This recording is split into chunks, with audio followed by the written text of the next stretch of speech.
Osteoma. A lot of people have a little bulge here, and sometimes it is a cyst, sometimes it's an osteoma.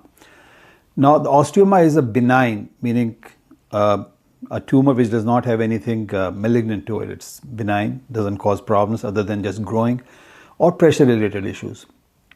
So osteomas can occur at multiple different places. They often occur on the long bones, but sometimes they occur on the face. And if they occur on the face, we have to evaluate them. They can be either solid or they can be spongy, or they can be a mixture of the two. Now you have to see where they are located and make sure that they are not located over sinuses or inside the nose, places like that. But very often what I see, osteomas right here, not over sinuses but right over the bone. And the best treatment for them is surgical. I use a cut above the hairline or from the sides, and with a piezoelectric instrument, I flatten it out. I don't go too deep. I don't cause a concavity. We don't use bone chips. We just make it completely flat. The chance of recurrence is small, and it can be done through the same cut.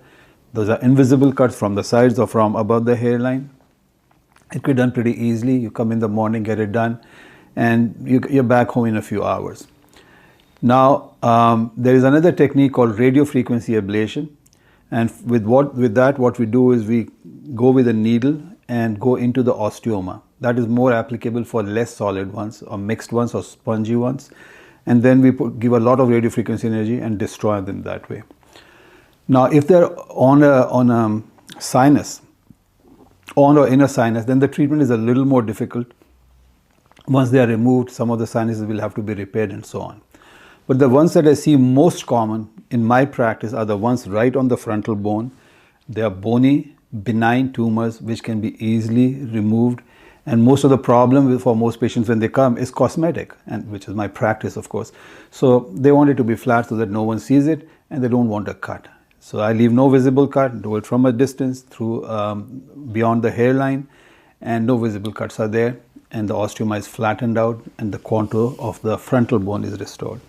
So that is the most common. The other ones, there are other specialties which take care of things in other parts of the body and over the sinuses. So if you have an osteoma, the best would be to have it flattened out so that there is no cosmetic deformity, and it works out well. There's very little risk of recurrence, but if it does happen, it can easily be redone through the same little cut.